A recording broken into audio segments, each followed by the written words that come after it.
Ok, muy buenas tardes, doctores, compañeros que están de forma remota. Mi nombre es Henry Romero, soy residente de segundo año.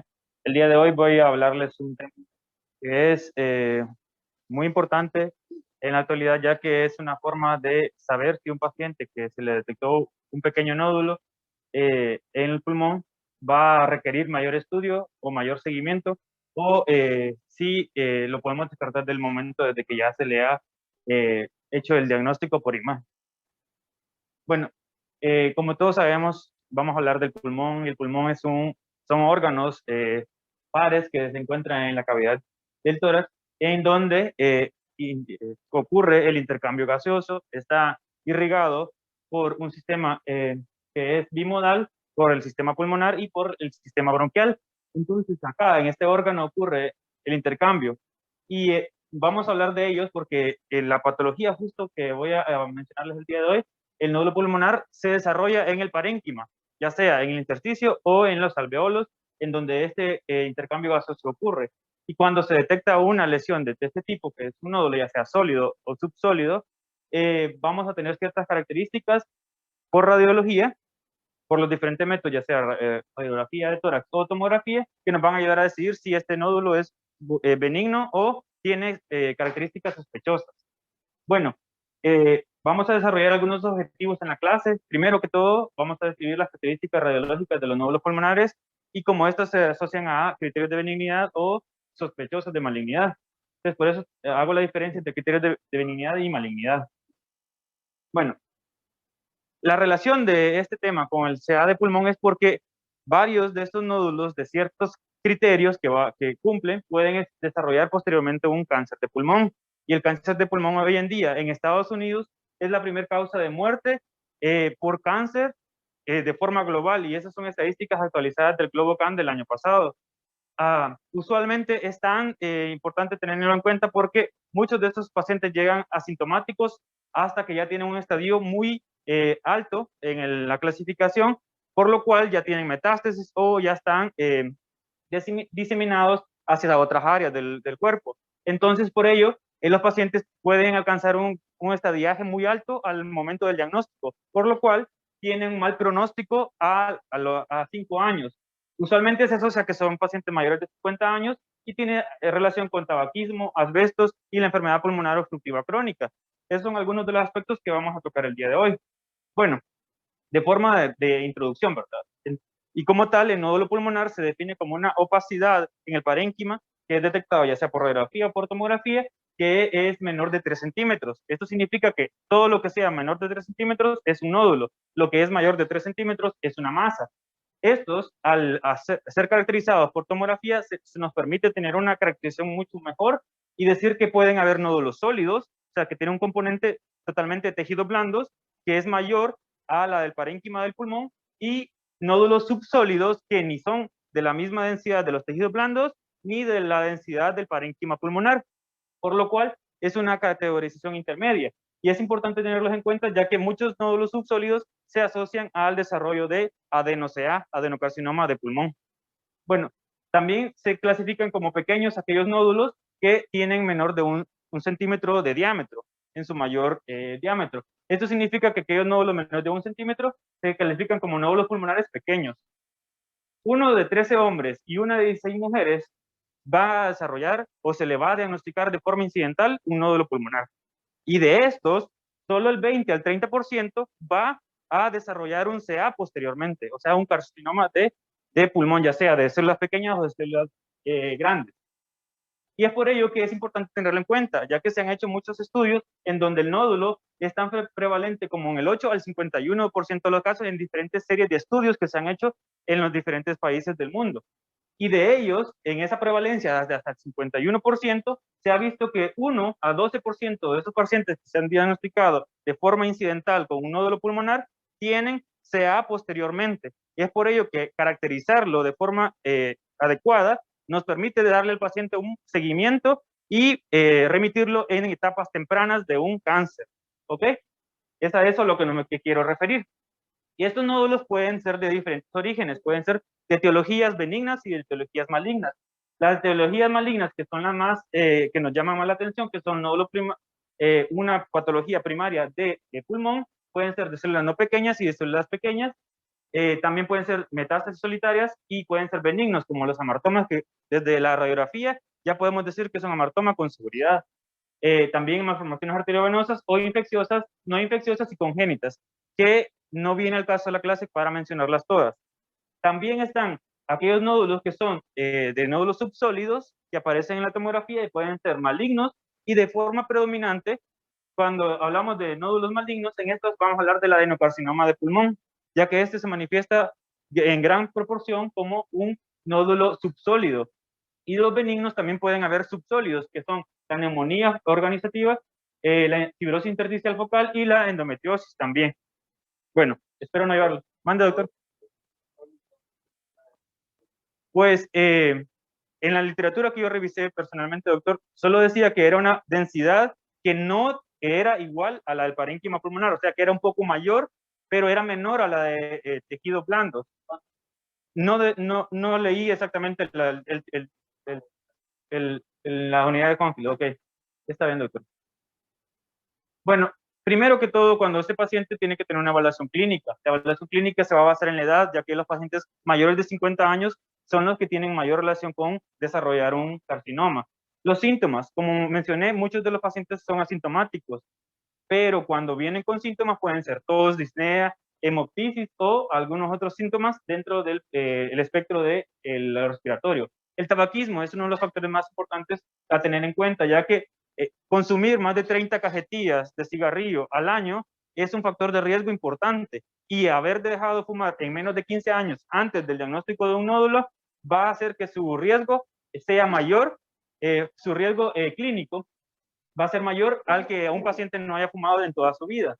La exposición a químicos, ¿por qué? Porque muchos químicos tienden a acumularse dentro del parénquima, especialmente en los lóbulos superiores, ya que ahí hay menos intercambio gaseoso y tienden a solo quedarse ahí porque hay mayor ventilación.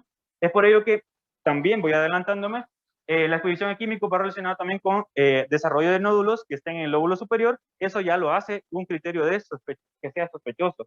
Además de eso, antecedentes personales familiares que haya pasado una neoplasia en familiares de primer grado o segundo grado, ya sea de pulmón o de otro tipo de neoplasia. Bueno, la evaluación radiológica va a ser basada en la radiografía de tórax inicialmente y también en la tomografía computarizada de tórax.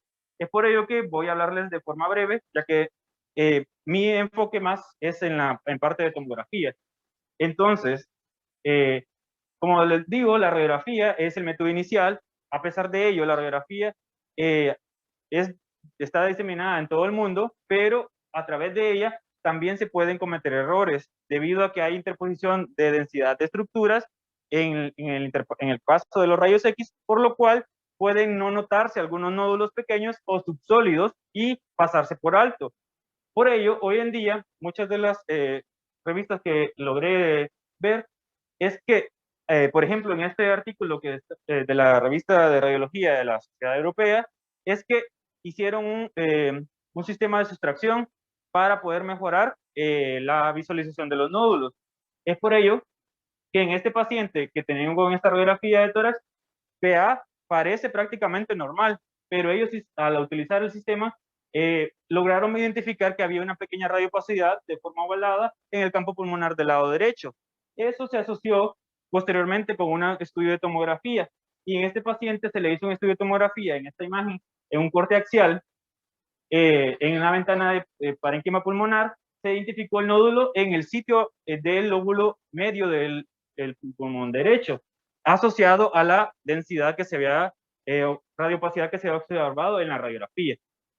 También está este otro caso de esta otra paciente.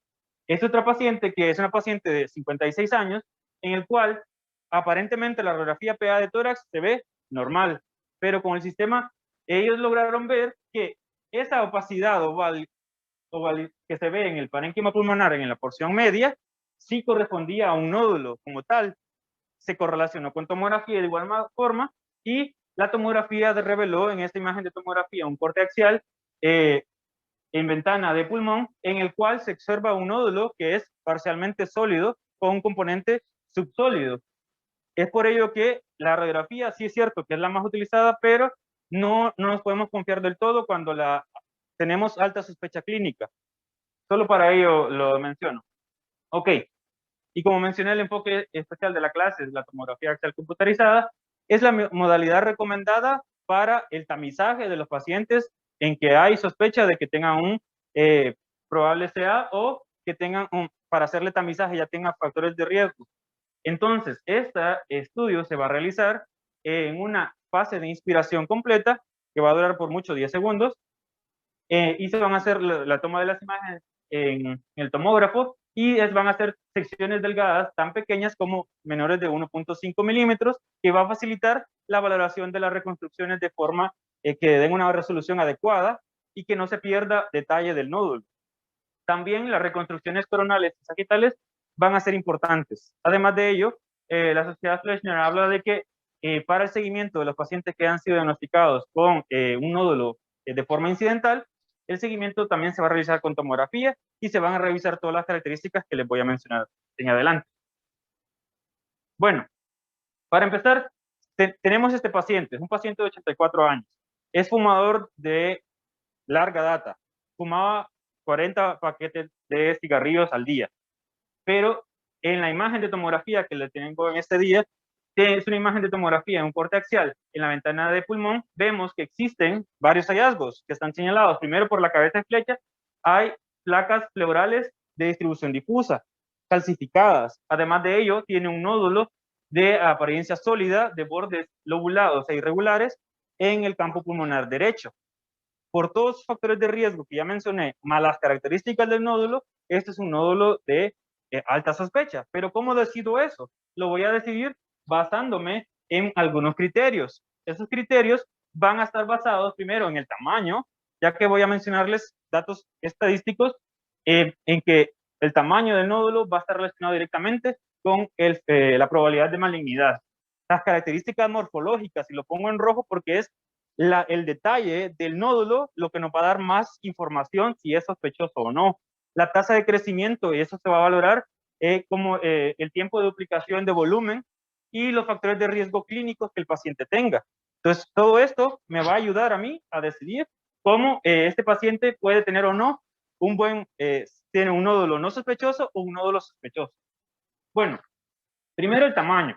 El tamaño, y habla la actualización de la Sociedad Fleischner del 2017, también mejora este rango, ya que dice que un nódulo menor, en este caso, en este artículo decía menor de 4, pero la Sociedad Fleischner dice que es tajante, dice que un nódulo menor de 6 milímetros tiene una probabilidad de malignidad del 1%, o sea que no es del todo benigno.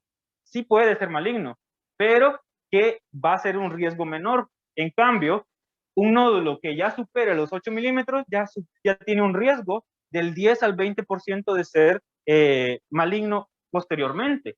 Ok, con ello ya vamos tomando un poco de conciencia en base al tamaño, porque si estamos hablando de nódulos, dijimos que eran hasta 3 centímetros. Por obvias razones, una masa mayor de 3 centímetros va a tener mayor riesgo de ser maligno. Entonces, otra característica que es importante tener en cuenta son los márgenes. Los márgenes bien definidos de contorno suave se asocian con criterios de benignidad, pero no todos los nódulos benignos tienen, malignos no tienen estos. También hay algunos nódulos que pueden tener contornos bien definidos. Entonces, eso lo complica un poco y esos son hasta el 20% de los nódulos malignos pueden tener bordes bien definidos. Pero si vemos un nódulo con bordes espiculados, con contorno lobular o irregular, eso de definición ya es un criterio sospechoso. En cambio, con los otros no lo son. Entonces, es un ejemplo pequeño de los diferentes contornos de los nódulos que les mencioné. Entonces son imágenes de tomografía en cortes axiales, pero solo ubicadas en el nódulo del que les estoy hablando. Esta es una imagen de tomografía en un corte axial en una ventana de pulmón, donde vemos un nódulo sólido con bordes lobulados. Esta es otra imagen de tomografía en un corte axial en la ventana de pulmón, con un nódulo que tiene bordes irregulares, solo para familiarizarnos. Esta otra es una imagen de tomografía en un corte axial en ventana de pulmón, que vemos bordes espiculados, como en corona radiada, y este borde en corona radiada se ha asociado hasta el 95% como criterio de malignidad. Otro es un nódulo con bordes bien definidos, que suelen verlo con mucha frecuencia en los pacientes hondureños, que son benignos preferentemente, y son usualmente los granulomas calcificados. Entonces, habiendo hablado de esos bordes y del tamaño, también hay otras características importantes. Por ejemplo, la localización, que ya me había adelantado. La localización es importante tenerla en cuenta debido a que, como mencioné, cuando son en el lóbulo superior, ya tiene un puntito para sospechar más.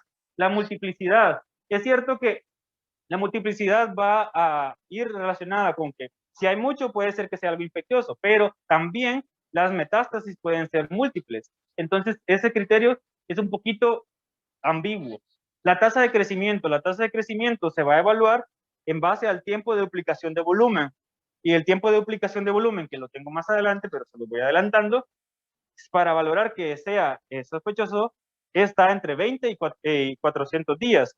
Pero entonces, usualmente con una media de 100 días. Y cuando hay algo que crece más rápido que en 20 días, significa que eso usualmente puede ser benigno o infeccioso. Y si crece muy lento, pero puede ser algo benigno, pero el pero lo dejo ahí porque el adenocarcinoma, que es un nódulo subsólido principalmente, puede tener un crecimiento tan lento como 1346 días, o sea que más de 3 años en promedio. El tiempo de duplicación de volumen, que es a eso que lo que me refería, y el enfisema como es parte de la enfermedad pulmonar obstructiva crónica asociada al tabaquismo, especialmente el enfisema centrilobular, es el que está asociado como factor de riesgo. Bueno, las calcificaciones es una de las características más importantes de los nódulos, y cuando encontramos patrones de calcificaciones difusos de nido central o en ojo de buey, en laminar o en palomitas de maíz, suelen ser calcificaciones benignas, y estas se pueden presentar en la tomografía hasta en el 10% de los casos de los pacientes. En cambio, por ejemplo, esta imagen que les traigo aquí es una imagen de radiografía, una PA y una lateral del mismo paciente, y vemos un nódulo que se encuentra en el campo pulmonar inferior derecho, que tiene bordes lobulados, pero en la lateral se le nota que tiene una calcificación en palomita de maíz.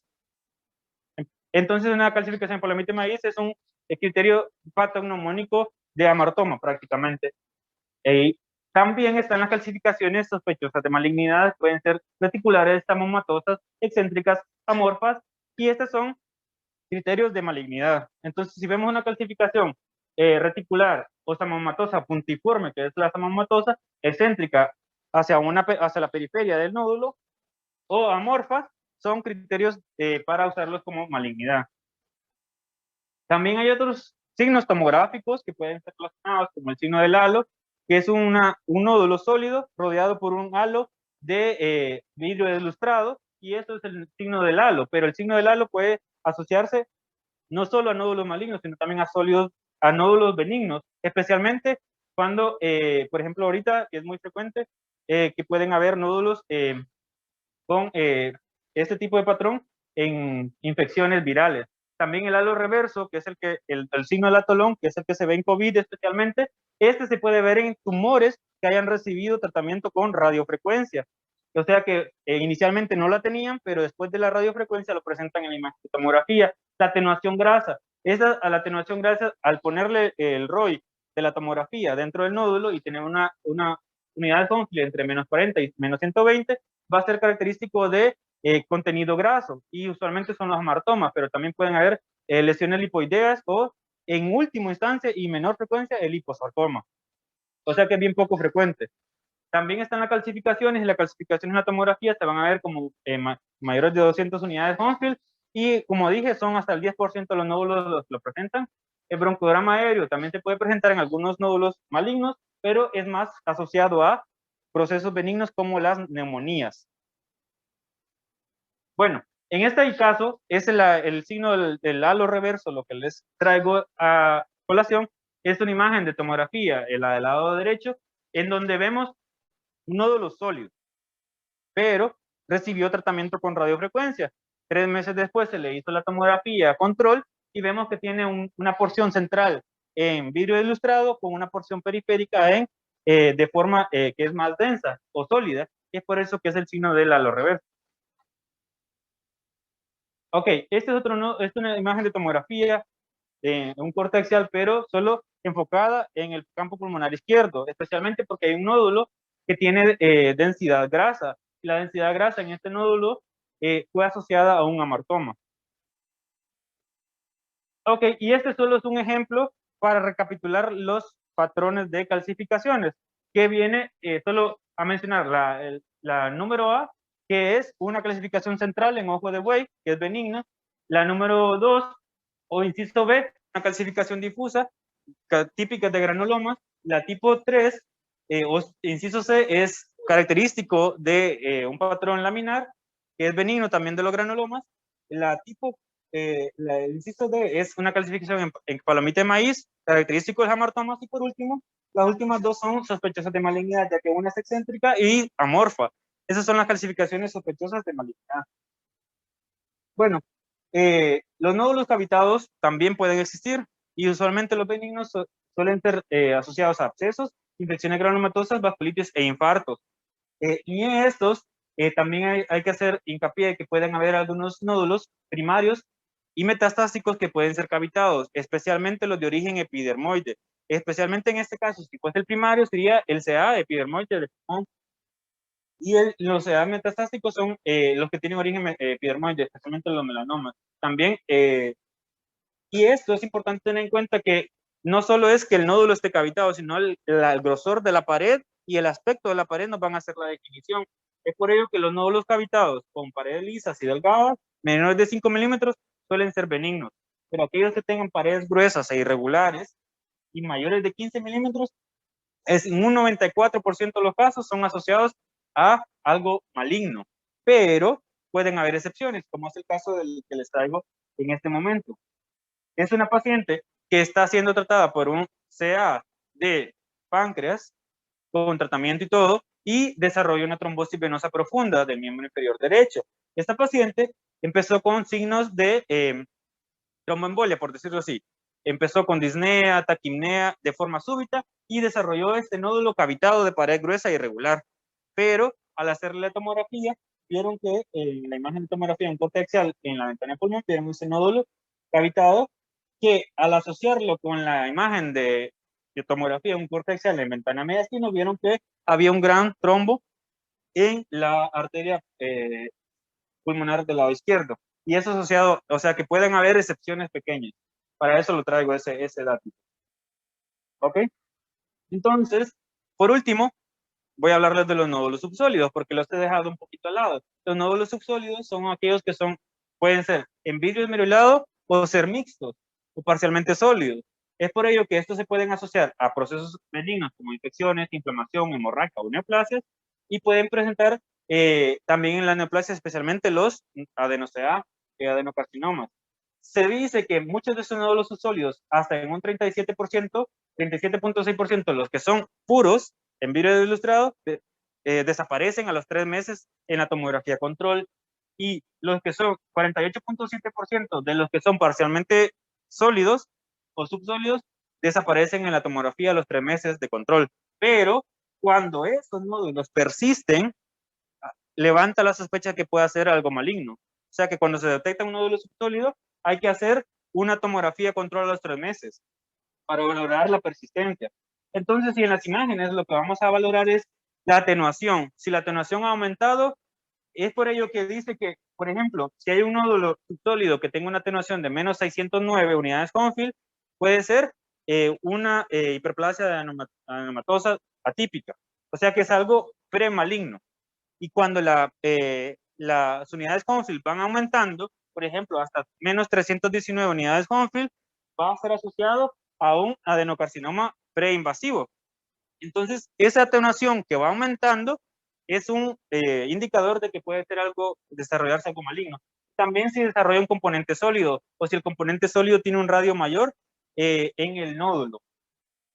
Entonces, la sociedad Fleischner desarrolló una forma de medir estos nódulos, ya que como los nódulos sólidos los medimos en ventana de mediastino, pero estos no pueden ser medidos en ventana de mediastino, sino que tienen que ser medidos en ventana de pulmón. Cuando se hace una medición en ventana de mediastino, lo que vemos es un nódulo pequeñito, sólido. lo cual cambia al ver la imagen de tomografía en un corte axial igual, pero en una ventana de pulmón. Vemos que el nódulo es más grande y que es un nódulo parcialmente sólido o subsólido, y es por ello que es más grande, y esa es la recomendación de la Sociedad Fleischner en cuanto a medir los nódulos subsólidos. Y es por ello que cuando estamos valorando a un paciente, cuando por tomografía, por un nódulo subsólido, tenemos que ver si esa lesión desaparece a los 3 meses. Y esto fue lo que le ocurrió a este paciente, que se le había diagnosticado este nódulo subsólido en el campo pulmonar inferior del lado izquierdo, y que en la tomografía control de los 3 meses desapareció. Entonces regresó como el porcentaje que les había mencionado. Y cuando hablamos de los nódulos sólidos, tenemos que hablar de forma importante del adenocarcinoma, como mencioné, constituye el 50% de los nódulos subsólidos, o sea que es un gran porcentaje, y se puede presentar como lesiones preinvasivas, como la hiperplasia adenomatosa atípica, que es una lesión premaligna, y el adenocarcinoma in situ, que es una lesión maligna, pero sin componente invasivo.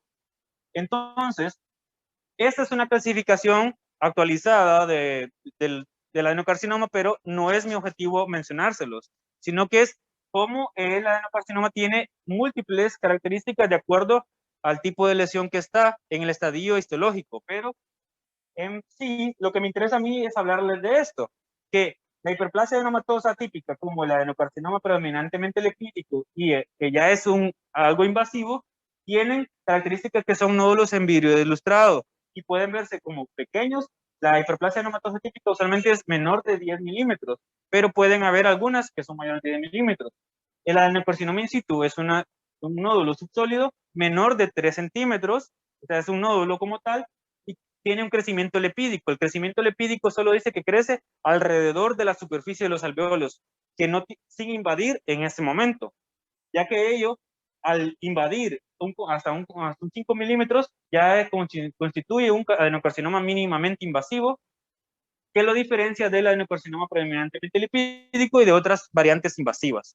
Pero todos son nódulos subsólidos, y lo que va a variar es que tienen características de tamaño, y que el adenocarcinoma predominantemente lipídico, que ya es una lesión invasiva, tiene necrosis y focos de invasión a linfáticos o a vasos sanguíneos mayores de 5 milímetros. Bueno, y en estas imágenes de tomografía lo que yo les traigo son pequeños ejemplos de, primero, la hiperplasia adenomatosa atípica, que es un pequeño nódulo subsólido menor de 10 centímetros en el campo pulmonar del lado izquierdo, en la imagen de tomografía. Está señalada por la flecha, disculpen. Y este otro es un ejemplo de un nódulo subsólido que es menor de 3 centímetros, característico de un adenocarcinoma in situ, sin componente invasivo hasta el momento. Ahora, este otro es un nódulo subsólido que se logra ver en esta imagen de tomografía, que tiene un componente invasivo menor de 5 milímetros, lo cual a mí me cuesta verlo, honestamente, pero según la bibliografía estaba señalado por la flecha grande, no por la cabeza de flecha.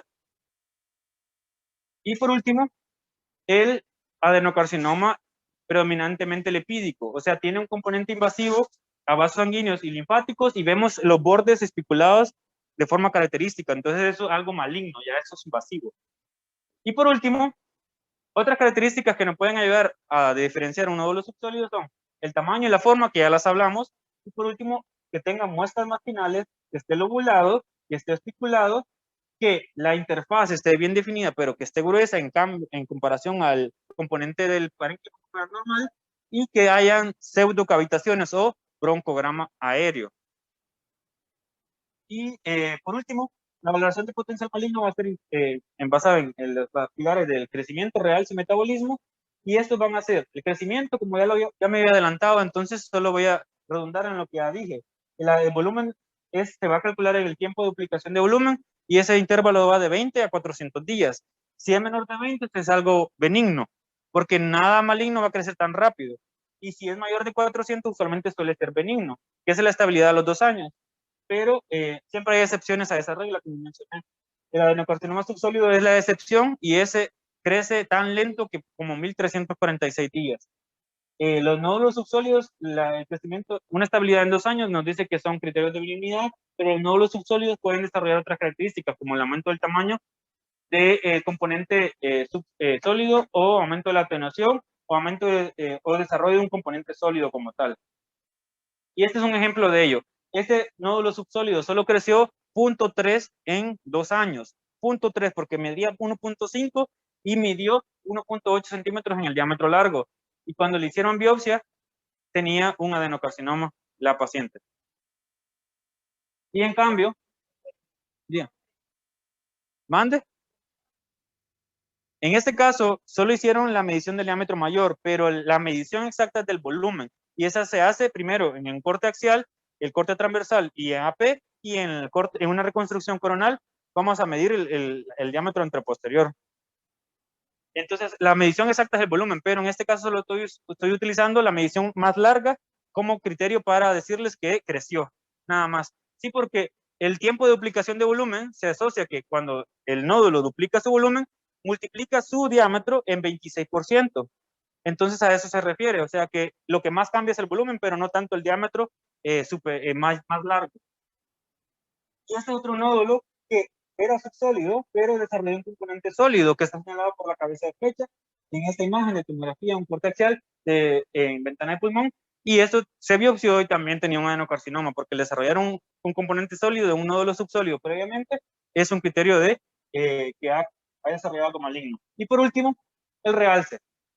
El realce solo es que le administramos contraste y el realce es igual a vascularidad. Si un nódulo muestra realce mayor de 20 unidades Hohenfield en comparación a la fase simple, significa que eso tiene un realce positivo y que puede tener un aumento de la vascularidad.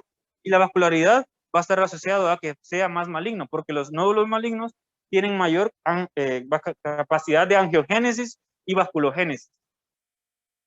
Y esto es una imagen de tomografía que idealmente le está mostrando eso, que este nódulo tenía poco realce en la fase simple, pero con la administración de contraste realzó más de 20 unidades. Y ese es el criterio que le estoy mostrando. Y el metabolismo, que esto es en base a la PET-CT, pero casi no lo vemos, pero es importante que lo sepamos, que cuando se basan en la captación de fluorodesoxiglucosa, ya que basados en el efecto Warburg de las neoplasias, usan más glucosa. Y al tener un valor de absorción estandarizado en 2.5 como límite, al superarse ese límite, significa que está siendo metabólicamente activo. Y al ser metabólicamente activo, puede ser específico para nódulos malignos y hasta en un 90% de los casos. Y por último, solo les voy a dejar aquí, a modo de resumen, el seguimiento de los nódulos sólidos de acuerdo al tamaño, según la Sociedad Fleischner, la actualización del 2017, que dice que los nódulos menores de 6 milímetros no van a requerir seguimiento, solo si el paciente es de alto riesgo, y es opcional a los 12 meses.